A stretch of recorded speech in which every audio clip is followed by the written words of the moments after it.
¿Cómo están? Domingo 12 de enero, iniciando prácticamente el año, ¿no?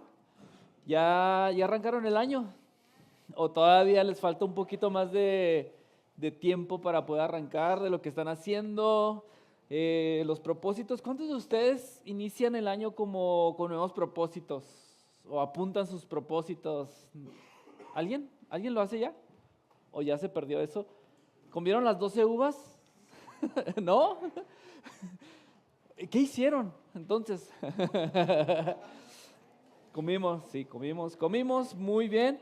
Pues hoy, la verdad, yo estoy emocionado hoy, iniciando el año, porque hemos estado trabajando desde que iniciamos el año para poder ganarle, no sé, ganarle el tiempo, ¿no? No sé, pero queríamos iniciar el año con ciertas cosas ya estructuradas dentro de la iglesia, porque creemos que Dios está haciendo algo y creemos que Dios va a hacer este año algo. Lo que vimos el año pasado lo estamos trabajando para que se duplique más, para que podamos ver y conocer más a Jesús, para que Jesús sea revelado en cada una de nuestras vidas, para que todos los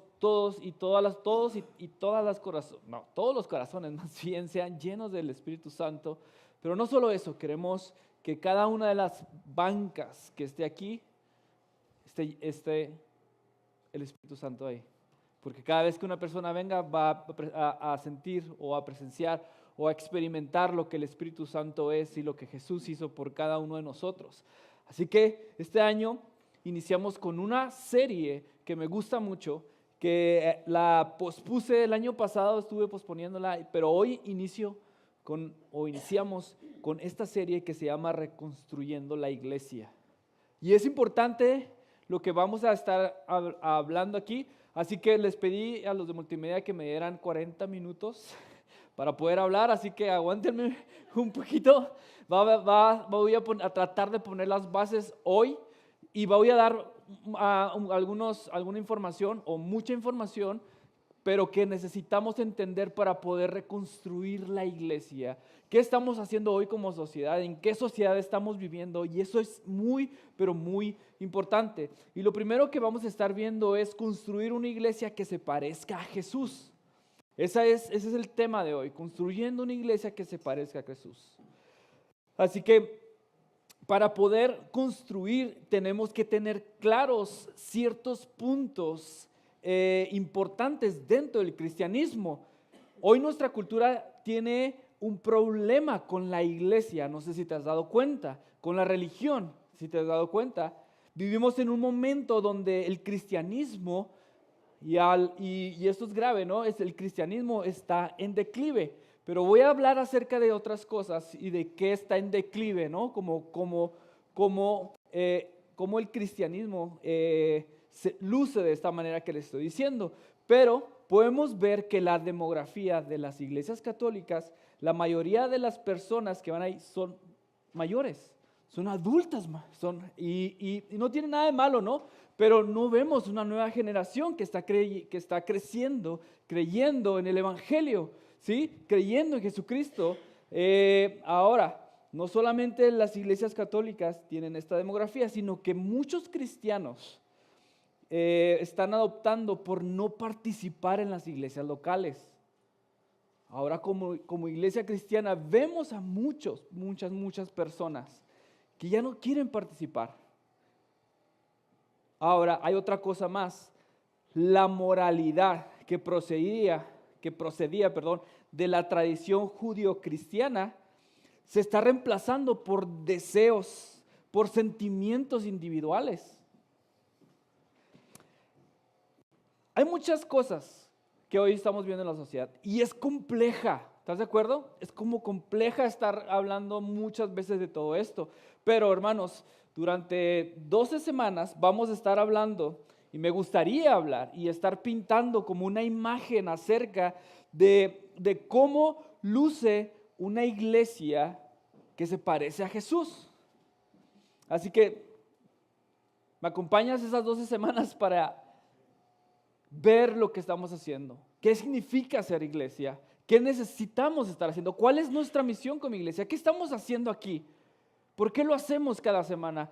¿Por qué necesitamos estar en las Escrituras día con día? ¿Por qué nos reunimos a cantar?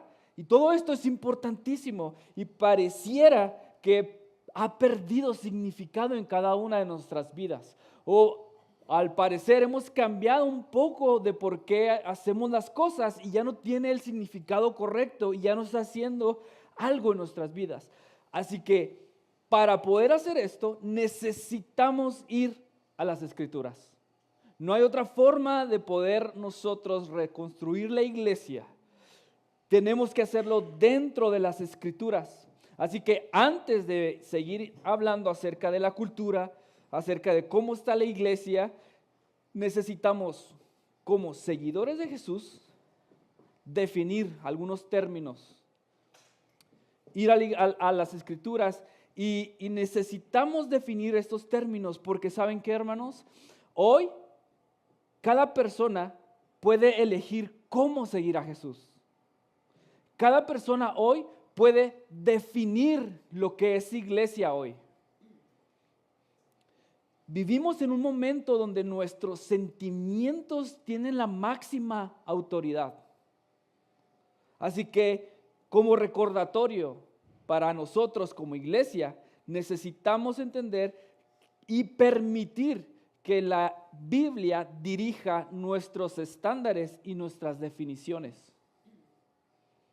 ¿Estás conmigo? ¿Sí? Entonces ve a Hechos. Hechos 1 al 8 vamos a estar leyendo. Quiero presumirles que ayer, con el frío, me tuve que levantar tempranito a cerrar el agua porque se reventó la bomba del agua.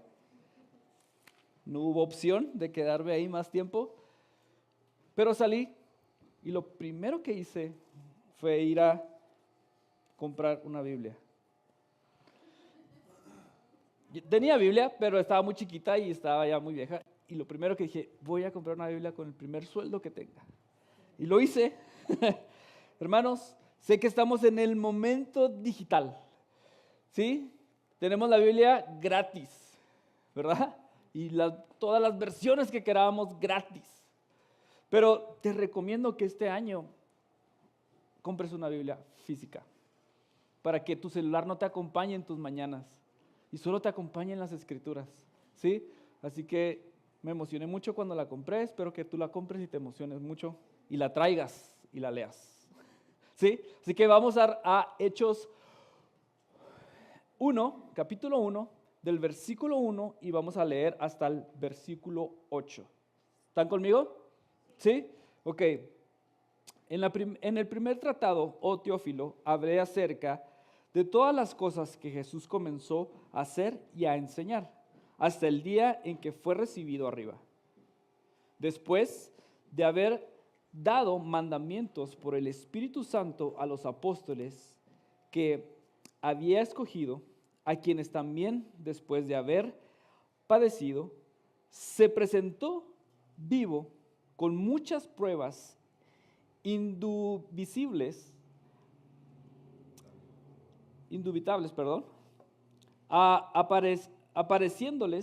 apareciéndoseles durante 40 días y hablándoles acerca de ¿qué? Del reino de Dios. Y estando juntos les mandó que no se fueran de Jerusalén, sino que esperaran la promesa del Padre, la cual les dijo, oíste de mí. Porque Juan ciertamente bautizó con agua, mas vosotros seréis bautizados con el Espíritu Santo dentro de no muchos días. Entonces, los que había reunido le preguntaron diciéndole, Señor, ¿restaurarás el reino a Israel en este tiempo? Y él les dijo, no os toca a vosotros saber los tiempos o las sazones que el Padre puso en su sola potestad. Pero recibiréis poder cuando haya venido sobre vosotros el Espíritu Santo y me seréis testigos en Jerusalén, en toda Judea, en Samaria y hasta lo último de la tierra. Ok, esto es Hechos. Te recomiendo que leas Hechos mientras estamos viendo esta serie. Pero teniendo en mente todo lo que acabamos de leer, vamos a tratar de definir la palabra iglesia. ¿Qué es iglesia? Así que la palabra iglesia se usa en el Nuevo Testamento, o más bien la palabra iglesia en griego es eclesia, ¿sí? Recuerda que el Nuevo Testamento fue escrito en griego primero, así que esta palabra que vemos como iglesia se escribe eclesia y está aquí enfrente, ¿no? ¿Y cuál es su traducción? La traducción es congregación, reunión, asamblea y también iglesia. Pero viene del verbo llamados. Viene del verbo llamados. Así que si tomamos un poco lo que en griego significa y lo que hacía esta eclesía cuando eran los primeros tiempos o antes de Jesús también, ¿no? Lo que hacían era que ciudadanos se reunían de diferentes ciudades o de diferentes estados para votar y para tomar decisiones políticas. Era un grupo cerrado dedicado a la dirección de su comunidad y su futuro. Eso era eclesía. Para eso se reunían las personas y de ahí viene nuestra traducción para nosotros como iglesia también. Qué interesante, ¿no? Personas que se reunían para votar y tomar decisiones políticas para el beneficio de su comunidad y para su futuro. Ahora, Jesús dice esto en Mateo 16, 18. Dice, y yo te digo que tú eres Pedro y sobre esta roca edificaré mi, ¿qué? Iglesia, y las puertas del Hades no prevalecerán contra ella. Ahora entendamos algo, ¿no? No está diciendo que sobre la persona de Pedro va a edificar la iglesia, ¿verdad? Sino sobre la declaración de Pedro que hizo anteriormente. La declaración de Pedro que hizo anteriormente fue esta: tú eres el Cristo, el Hijo de Dios viviente. En esta, dice Jesús, en esta declaración, en esta roca voy a edificar mi iglesia. ¿Sí? ¿Estamos entendiendo un poco? ¿Sí? La iglesia se juntaba para votar, para saber qué hacer en la comunidad, para dirigir la comunidad, para saber cuál era el futuro de la comunidad. Y Jesús dice, ok, pero aquí va a estar cimentada mi iglesia. En esta declaración va a ser cimentada, ¿sí? Ahora, Efesios 3, 10, 11 dice esto de la iglesia. Dice, para que la multiforme sabiduría de Dios sea ahora dada a conocer por medio de ¿qué? De la iglesia. ¿A qué? A los principados y potestades en los lugares celestiales, conforme al propósito eterno que hizo en Cristo Jesús nuestro Señor. Para entender un poco más esto, la iglesia no es un edificio, no es una marca, no es un sitio web, ¿sí? No es un grupo de cristianos pasando un rato tomando café y hablando de sus emociones. No es eso la iglesia. La iglesia no es un grupo de personas que viene y canta canciones para sentir bonito. Eso no es la iglesia.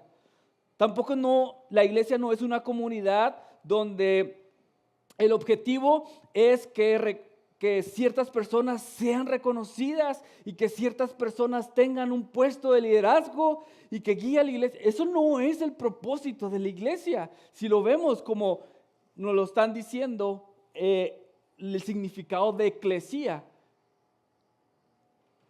Tampoco la iglesia es un estudio bíblico. No es un grupo tampoco de justicia social. ¿Estás conmigo? La iglesia es el pueblo de Dios, lleno del Espíritu Santo, viviendo bajo el señorío de Jesús, con el propósito de continuar la misión que Jesús comenzó en la tierra. Esa es la iglesia. Así que la palabra eclesía es importante. Ahora, necesitamos también ir un poco más atrás. Vamos hasta el Antiguo Testamento, porque necesitamos entender cómo está definido la comunidad en el Antiguo Testamento, ¿sí? Ahora, vamos allá, ¿sí? Ve a Éxodo 12, o no vayas aquí para ir rápido, porque necesito muchas cosas que decirte. Así que, hermanos, hay una regla hermenéutica llamada principio de la primera mención. ¿Qué significa esto? Sugiere que la primera vez que un concepto, tema o palabra aparece en las Escrituras contiene una verdad fundamental y sienta un precedente para su posterior desarrollo más adelante en el texto. ¿Me entendieron? ¿Sí? Esa es una regla. Así que si vamos a Éxodo 12, del 1 al 3, vamos a encontrar esto. Dice, el Señor le dijo a Moisés y Aarón en Egipto, este mes será para ustedes el primer mes y el primer mes de su año. Dígale a toda la comunidad de Israel que el día 10 de este mes cada hombre tomará un cordero para su familia, uno por cada casa. Ahora, la palabra comunidad en hebreo es Edah. No sé si lo pronuncié bien, no sé si hay alguien que hable hebreo que me corrija. ¿Sí? Edah o Edah. ¿Esto qué significa? Ok, significa comunidad, asamblea, congregación, enjambre también significa pueblo, reunión, sociedad. Ahora, lo interesante aquí, hermanos, es cómo Dios está definiendo la congregación, la comunidad. ¿Qué está Dios diciendo alrededor de esta palabra de comunidad que encontramos en Éxodo? Porque hay algo muy interesante en esto, ¿verdad? Porque la primera mención de comunidad está en hebreo, ¿sí? Edah fue la primera mención. Entonces, esto que nos quiere decir el Antiguo Testamento es importantísimo de cómo Dios está estructurando la comunidad. Ahora vamos a ir, déjame explicarte un poco más en esto, porque cuando Dios habla acerca de comunidad, está fundamentada en la Pascua. Es en la Pascua donde está fundamentada. Dile a toda la congregación, dile a toda la comunidad que tome un cordero. ¿Recuerdan lo que pasó en Egipto? ¿De por qué celebran la Pascua los judíos? ¿Recuerdas que los judíos tuvieron que matar un cordero y poner la sangre en los linteles del marco de la entrada? ¿Para qué? Para que no entrara la muerte a su casa. Entonces tuvo que morir un cordero para que no entrara la muerte a su casa. Esto es muy, pero muy representativo para los judíos. La Pascua es muy importante para los judíos, ¿sí? Entonces, Dios está diciéndole a Moisés y a Aarón, la comunidad va a estar envuelta de la Pascua. Ese es el significado, es un significado muy, pero muy profundo para los judíos, porque cada vez que los judíos hablan de Edah, están hablando de una comunidad, de un cuerpo que fue testigo de lo que Dios hizo en Egipto. ¿Están conmigo? ¿Sí? Así que la Pascua recordaba, orientaba los pensamientos de los judíos a Dios. Cada vez que se hablaba de Pascua, entonces alababan a Dios porque Él los libertó.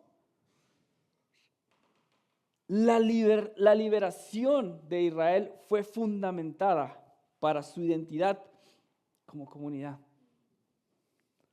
Su libertad fue el modelo de identidad, fue lo que les dio identidad. La libertad les dio identidad a este pueblo.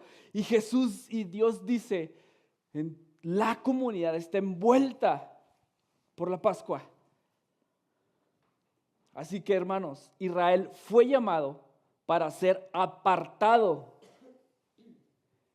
Fue una comunidad para que mostrara lo que Dios hizo. Fue una comunidad para que viviera. Dios los apartó para que vivieran de manera que representaran a Yahvé. Así que, Edá o Edaj, para el judío es libertad. O sea, comunidad, para el judío es libertad. Es libertad del imperio, pero también es identidad, es misión, es pacto. Dios prometió que Israel iba a dar ejemplo a las naciones, iba a libertar también a las naciones. Así que la comunidad de Israel en Egipto tenía una misión, hermanos. Tenía una misión. ¿Recuerdas la declaración de Pedro? ¿Recuerdas esa declaración? Tú eres el Hijo de Dios. Tú eres el Hijo de Dios. ¿Y qué dice Jesús? En esta verdad va a estar fundamentada mi iglesia. Tenemos identidad. Juntos, no uno solo. No, la iglesia no es uno nomás fuera, en su casa. Yo solo busco, yo solo encuentro, yo solo lo hago. Lo puedes hacer, pero no te recomiendo que lo hagas. Porque juntos somos la iglesia. Juntos tenemos una misión. Juntos somos llamados para anunciar las buenas nuevas. Así que la iglesia sin misión no es iglesia. No es iglesia. Déjame te explico un poco más de esto. Si regresamos al libro de los Hechos, Lucas empieza con esto. En mi libro anterior, Teófilo, escribí acerca de todas las cosas que Jesús comenzó a hacer y enseñar. Ok, el Evangelio de Lucas habla acerca de la vida y el ministerio de Jesús, empoderado por el Espíritu Santo. Ahora, Hechos. Lucas escribe el Evangelio de Lucas, ¿verdad? Y también el libro de los Hechos. Así que Hechos es la continuación de Lucas, si así lo quieres ver. Entonces, cuando vemos el Evangelio de Lucas y empezamos a ver el libro de los Hechos, podemos ver que ahora los apóstoles continúan con la vida y el ministerio de Jesús a través de la iglesia. Es a través de la iglesia, por el poder del Espíritu Santo. ¿Me explico? ¿Sí? Y si ves Hechos 1, pero el versículo 3, él dice, se les apareció durante 40 días y les habló acerca, ¿qué? Del reino de Dios. De eso les habló por 40 días y trató de convencerlos para que creyeran que Él estaba vivo, ¿verdad? Pero ¿qué les explicaba? El reino de Dios. Les seguía explicando el reino de Dios. ¿Qué es el reino de Dios? Así que si pudiéramos resumir las enseñanzas de Jesús, el ministerio de Jesús, la misión de Jesús, en unas pocas palabras sería el reino de Dios. El reino de Dios. El reino de Dios. Aquí como en el cielo, decía Jesús. Oren de esta manera. Aquí como en el cielo. Esto puede captar todo el ministerio de Jesús. Puede encerrar la misión de Dios para el mundo. ¿Y sabes cómo termina Hechos? El libro de los Hechos. El libro de los Hechos termina en el capítulo 28, versículo 30 al 31, y dice: durante 2 años enteros Pablo se quedó ahí en su propia casa alquilada y recibía a todos los que venían a verlo. Proclamaba el reino de Dios, el reino de Dios, y enseñaba acerca del señorío de Jesús. Enseñaba acerca del Señor Jesucristo. Y con todo de nuevo y sin impedimento. Así termina la historia de Hechos. Ahora, hay más historia. A partir de Hechos 28 hay más historia que probablemente no está ahora en el canon de las Escrituras, pero que sí está en la historia de la humanidad. Pero tenemos que apreciar la historia de la iglesia dentro del libro de los Hechos. Porque, hermanos, no ha habido otra institución, no ha habido otra religión, no ha habido una organización que haya hecho más por el mundo que la iglesia. Te lo aseguro.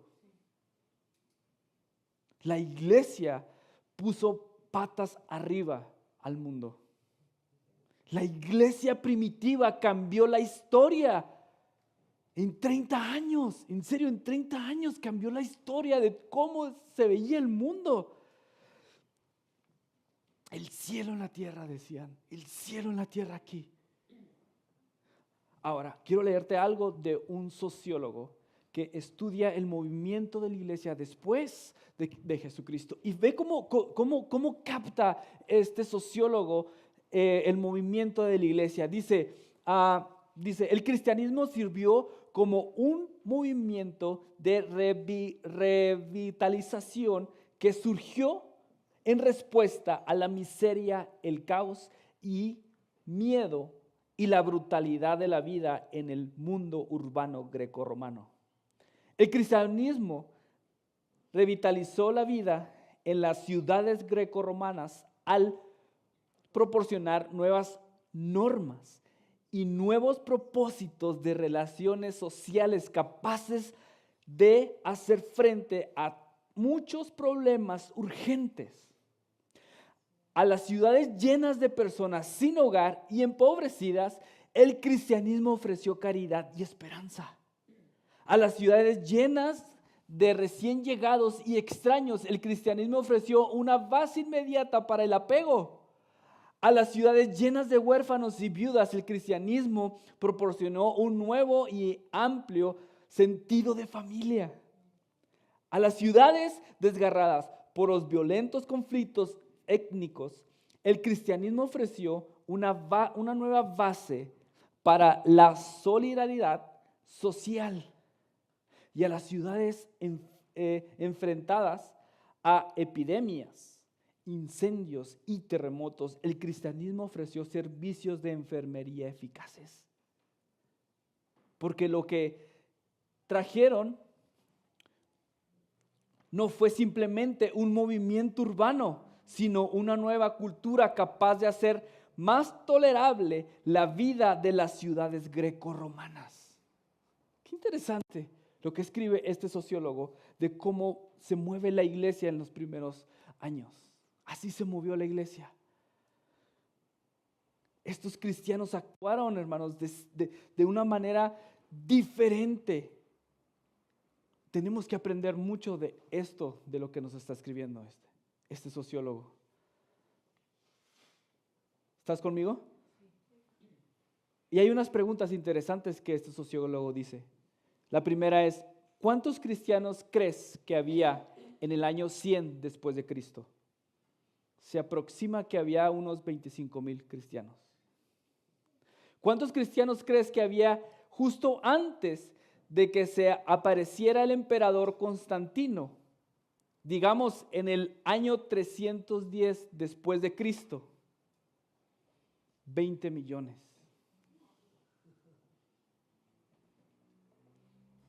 Creció. ¿Qué estaba sucediendo? La iglesia era perseguida y crecía la iglesia. No tenían edificio, hermanos, y seguía creciendo la iglesia. No tenían un cano de las escrituras y seguía creciendo la iglesia.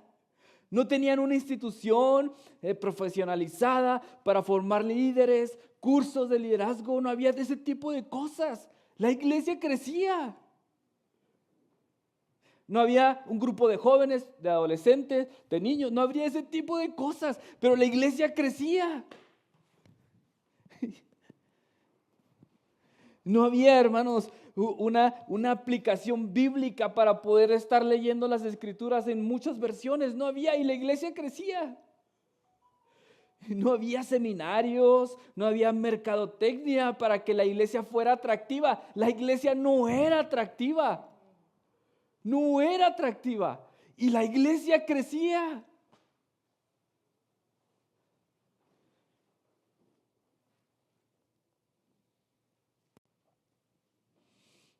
Realmente ellos hacían que la iglesia fuera difícil. Pero crecía la iglesia. Crecía. Hermanos, la iglesia se convirtió en un movimiento humilde. Un movimiento humilde que estaba donde la sociedad no quería estar y cambiaba. Transformaba ese momento, transformaba a las personas por lo que hacía. Ahora, Mateo 5, 13, 14 dice, ustedes son la sal de esta tierra. Pero si la sal se vuelve insípida, ¿con qué se volverá a salar? Ya no sirve para nada, sino para ser arrojada afuera y pisoteada. Ya, el cristianismo crece y florece bajo duras realidades. ¿Estás de acuerdo? Pero la mayor amenaza para la iglesia no viene de afuera, no viene externa, sino de adentro. ¿Sabes cuál fue una de lo que detuvo a la iglesia para tener más impacto? El éxito. El éxito. En el siglo IV, el cristianismo se convirtió en la religión oficial del mundo romano. Ya no había dioses griegos. Ya basta con pretender que el César era alguien divino. Jesús era el Señor. Parecía que era una victoria, pero resultó en algo muy mortal para la iglesia. Porque cada vez que la iglesia pretende hacer las cosas por ella sola, no avanza, no crece. El pueblo de Dios prospera en las peores condiciones, pero cuando la iglesia quiere que de ella brote el poder, no avanza. Que de ella brote la salvación, que de ella brote, que sientas el Espíritu Santo, no avanza.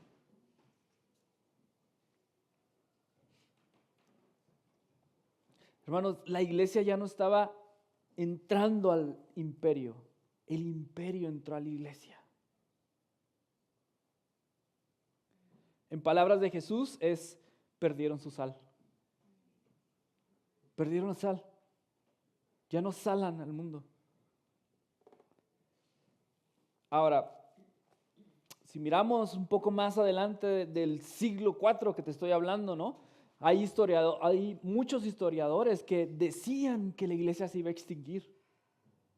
Que ya se iba a extinguir la iglesia. Ahora, pero Dios siguió moviéndose Y hubo movimientos dentro del cristianismo que reavivaron a la iglesia. Y hay muchos movimientos, pero no los quiero hablar porque son muchos, pero hay algo que dice las Escrituras o que dice Jesús, que Él va a depositar vino nuevo en odres nuevos. Cuando una comunidad se dispone a hacer un odre nuevo, Dios deposita vino nuevo. Y eso hace que la iglesia vuelva otra vez a revitalizarse. Eso hace que surjan estos movimientos. Hubo muchos movimientos, como el movimiento de la Reforma, un movimiento de el gran despertamiento en 1800, los avivamientos de 1800 a los 1900, el movimiento pentecostal también, que surgió en Estados Unidos en 1900. Fueron muchos movimientos grandes que restauraron desde adentro a la iglesia. Pero hay algo que sucedió dentro de nuestra sociedad que empezó ahora a debilitar también al cristianismo, que es la revolución sexual. La revolución sexual empezó ahora a debilitar en Occidente todo lo que estaba sucediendo en la iglesia. ¿Qué vino con la revolución sexual? Y esto quiero hablar un poco de lo que está sucediendo dentro de nuestra cultura y cómo desde la revolución sexual vienen varios puntos en nuestra sociedad que se han fermentado para que ya no pueda, entonces, es que no es como que ya no pueda la iglesia, ¿no? Sino es que para que toda esta cultura que se genera fuera de estas paredes, fuera de la iglesia, entre. Y entonces ya no pueda la iglesia ser esa iglesia vibrante, esa iglesia llena de sal. Y una de las cosas que sucedió a partir de la revolución sexual es el deconstruccionismo. No sé cuántos conocen esta palabra, deconstruirte, la deconstrucción. Ha sonado mucho esto. No sé cuántos de ustedes ahorita lo han escuchado, pero este término fue acuñado originalmente por un filósofo francés. Este filósofo decía que se puede, el deconstruirte es un proceso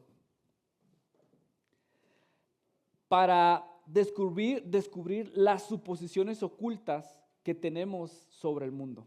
Ahora, quiero hablarte un poquito más de esto, más específicamente en el contexto de la fe cristiana. O sea, la deconstrucción se define como un proceso de disección y examinar una idea, una tradición, una práctica o creencias para determinar su veracidad, utilidad e impacto. ¿Qué quiero decirte con esto? Yo he escuchado acerca de vamos a deconstruir la idea de la resurrección. ¿Es verdad que un hombre puede ser resucitado? Y empieza la deconstrucción. Empieza las ideas. Empieza el proceso, ¿no? De examinar la idea. ¿Los milagros de Jesús fueron reales o simplemente fue algo que se vio en un hombre y dijo algo, pero no sucedió? Y empezó las demás personas a decir, hay una multiplicación. Y simplemente fue algo que sus espíritus fueron llenos, pero no fueron saciados por 5 panes y 2 peces. Esa es como que la deconstrucción, ¿sí me explico? Pensar en todas estas cosas, la tradición, las ideas, las prácticas, todo lo que se hace en la iglesia. Ahora, hay otra cosa más que está sucediendo dentro de nuestra sociedad a partir de la revolución sexual, que es la desconfianza en todas las instituciones. No sé cuántos de ustedes piensen o ahorita no crean en alguna institución grande de México. La gente ahorita no confía en las instituciones, no confía en el gobierno, no confía en las grandes empresas, no confía en los medios de comunicación, no confía en la salud pública, tampoco confía en las iglesias. Porque se dice, son corruptas e ineficientes o ineficaces. ¿Estás conmigo? Estamos viendo lo que hay en la sociedad. Otra cosa que hay es la disociación con el cristianismo causado por el agotamiento. Hermanos, cuando hay agotamiento, hay una sensación de incertidumbre, de perplejidad. Y hay un conflicto sobre la identidad de nosotros. Hay un libro interesante que habla sobre que las personas que se han deconstruido son personas que estaban dentro de la iglesia, que eran activos en la iglesia y eran dedicados en la iglesia. Pero llegó un momento en que se cansaron y se agotaron. Entonces, cuando hay un agotamiento, viene todo este tipo de cosas, incertidumbre.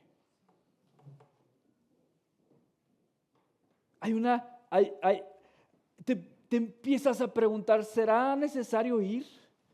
Estoy muy cansado, estoy muy agotado por la vida que hay, por la vida que llevo. ¿Sabías que los millennials se ha caracterizado o los han llamado como la generación del agotamiento? No sé cuántos son millennials aquí. Casi todos somos millennials.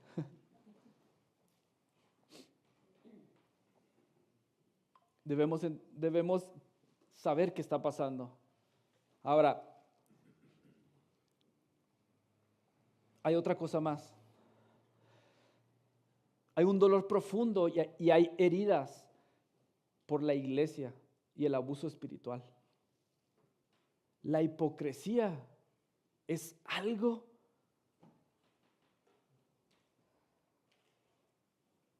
que ha frenado para que crea más personas en lo que Jesús es y lo que Jesús hace.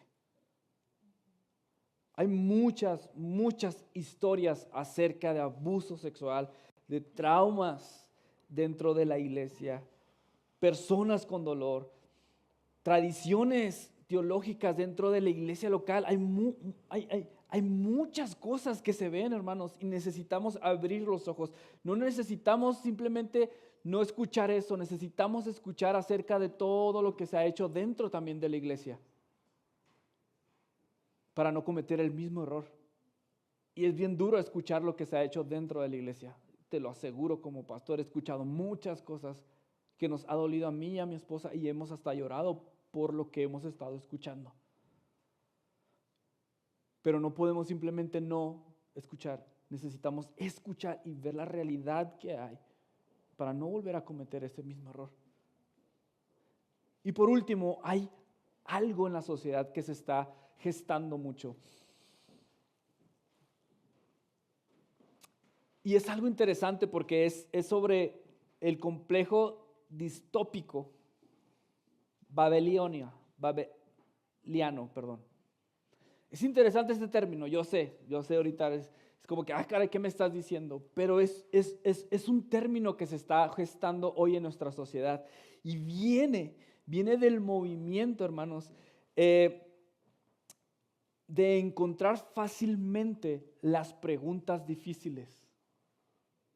Sí. ¿Qué haces cuando necesitas una respuesta fácil a tus preguntas difíciles? ¿Qué haces? Google. Exacto. El chat. Sí, y eso se está gestando mucho, hermanos, porque ahora, ¿cuál es nuestro Dios? ¿Cuál es el Dios de la sociedad? ¿Cuál es el Dios de la sociedad? La tecnología. Están quitando a Dios. Ya no quieren la respuesta para procesarla, ¿no? Ir lento y procesar todo lo que hay en la vida. No, es rápido. ¿Qué hay? Lo tecleo rápido. Y eso es algo que se está gestando dentro de nuestra sociedad. La tecnología es un Dios, están diciendo. Y eso es algo que necesitamos hoy entender. Mira, ¿están conmigo? Sí, están conmigo tratando de entender un poco acerca de lo que estamos haciendo, de cómo tenemos que reconstruir la iglesia. ¿Sí? Yo sé que es bien difícil y cuando empecé a estudiar todo esto dije, Dios, esto está muy arriba.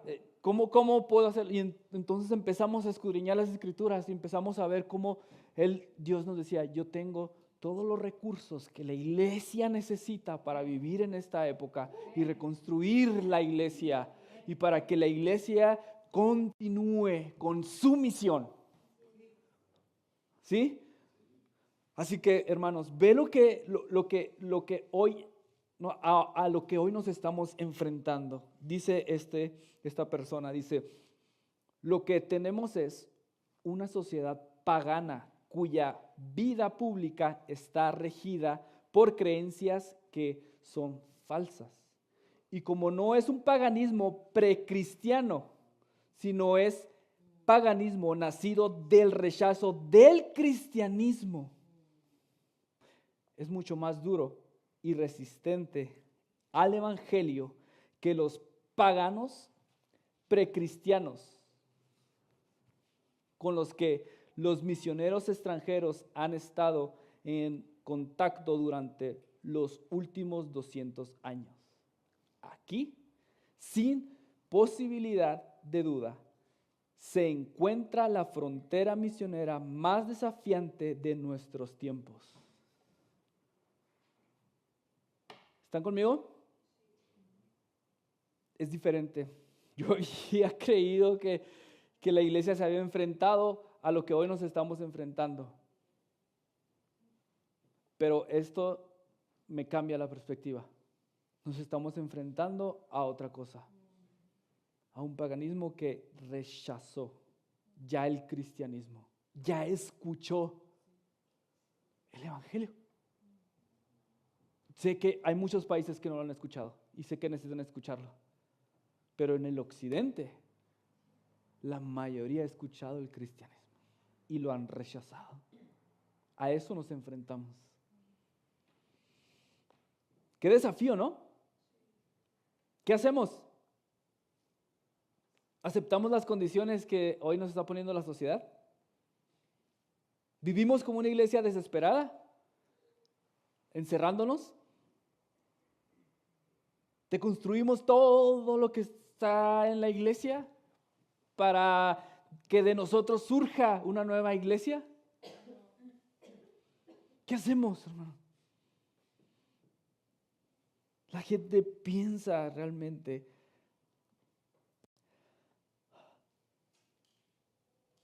que no hay muchas, no todos, pero hay una generación que piensa que ya no hay un Dios.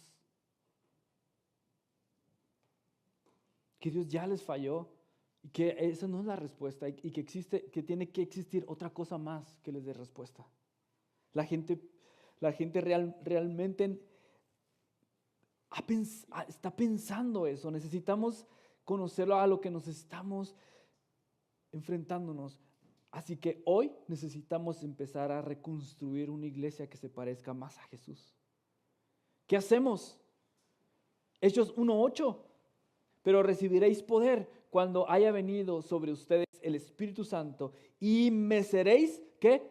Testigos en Jerusalén, en toda Judea y en Samaria y hasta lo último de la tierra. ¿Qué hacemos, hermanos? Salimos entonces como una respuesta a lo que tenemos que hacer y empezamos a gritar y a decir lo que viene, que el infierno viene, que van a caer en el infierno, que van a ser, que son pecadores. ¿Qué hacemos, hermanos? ¿Qué hacemos? Hacemos otra vez ese modelo que a nuestros padres hicieron y que a nuestros padres les resultó. ¿Hacemos lo mismo nosotros?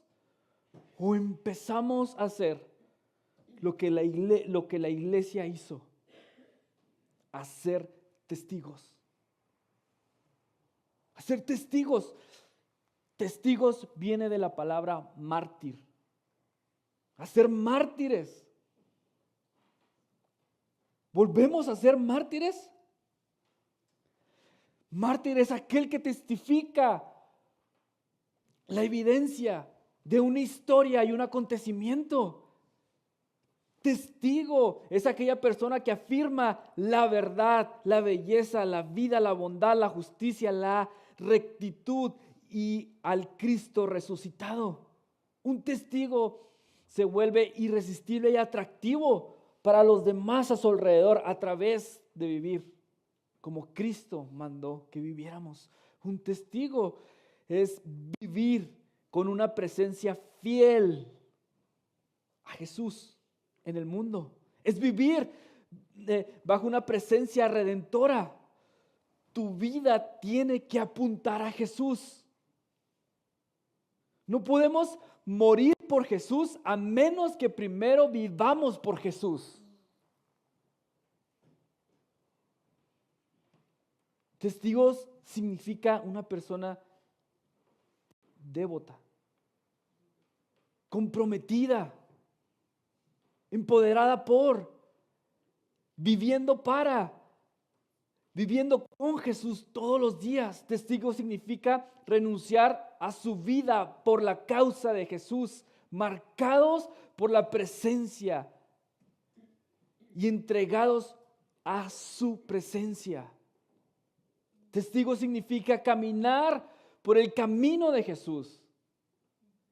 Vive la verdad de Jesús, abraza la vida de Jesús, cree en sus enseñanzas y se comporta bajo los estatutos de este libro. La iglesia es testigo.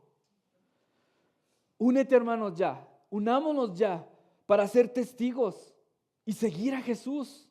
No vivamos como vive nuestra sociedad, en individualismo, siempre queriendo hacer las cosas para uno mismo. Muere a ti. Es lo que dice Jesús. ¿Quieres ser mi discípulo? Muere a ti. Sigue siendo algo bien radical en el primer siglo. Hoy sigue siendo más radical. Muere a ti mismo. Porque hoy la sociedad quiere vivir bajo sus términos, sus sentimientos. Hermanos, necesitamos el poder que levantó a Jesús de los muertos para transformar nuestras vidas. Esa es la forma en la que nosotros necesitamos vivir. Una vida transformada. Y no a través de seminarios, hermanos, no a través de cruzadas, no a través de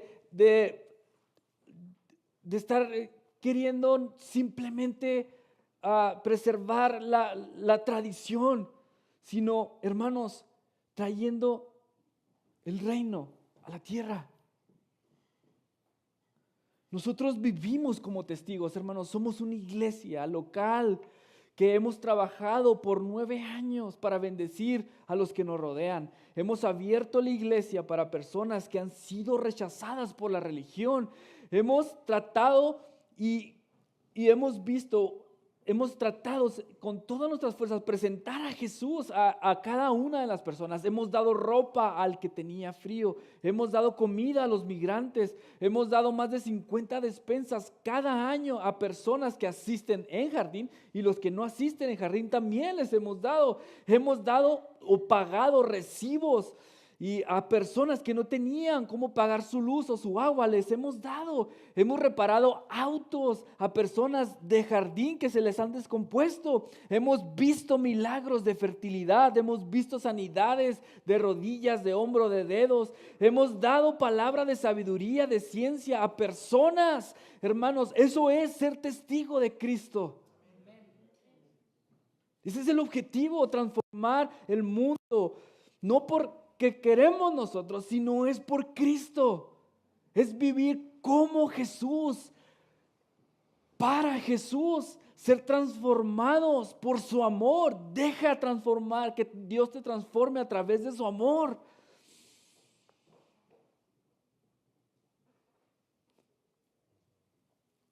Hermanos, la iglesia es el centro de la misión de Dios. La iglesia solo crecerá si continuamos manteniendo a Jesús en el centro. Él es el centro. Si Él está en el centro, la misión se va a desarrollar fuera de estos muros. Hay mucho espacio en este lugar. Hay muchas sillas vacías. Este 2025 necesitamos reconstruir la iglesia con el entendimiento de Jesús, con el entendimiento de lo que está sucediendo en nuestra sociedad. Necesitamos construir, hermanos, un santuario santo. Personas que se disponen a estar presentando sus vidas cada domingo en santidad, porque de lunes a sábado prefirieron decir no a ciertas cosas porque afectaba su relación con Jesús.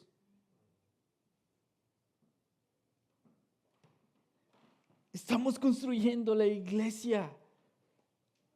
Necesitamos estar alcanzando al perdido, cuidando al pobre, sirviendo a las familias, sirviendo al que sufre. Ese es el evangelio. Así que, hermanos, ¿sabes cuál es la otra parte de cómo nuestra sociedad hoy está viviendo? Hoy nuestra sociedad está espiritualmente abierta. ¿Sí? Vivimos en un momento en que nuestra cultura está abierta a lo sobrenatural.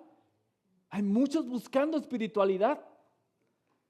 Hay muchos queriendo buscar en otras religiones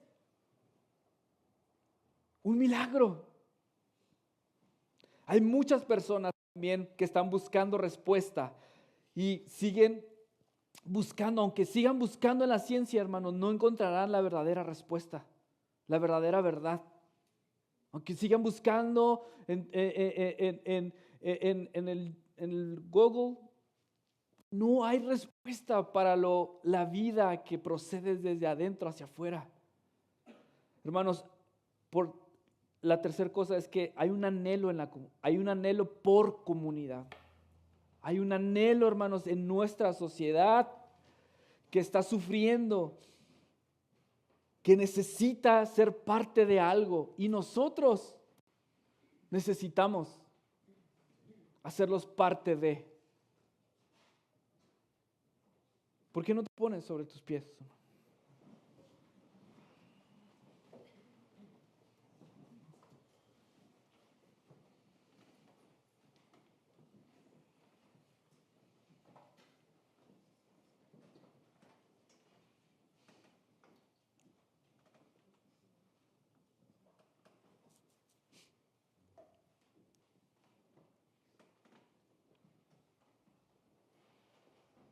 Hermanos, las personas que nos rodean están buscando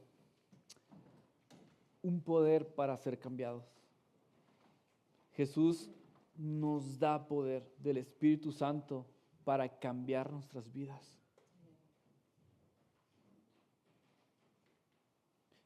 Imagínate, solo imagínate qué es lo que podríamos hacer si juntos decidimos construir la iglesia.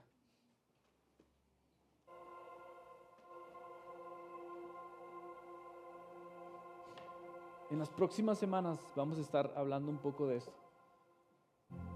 En las próximas semanas vamos a estar hablando acerca de cómo vamos a construir la iglesia. Pero hoy,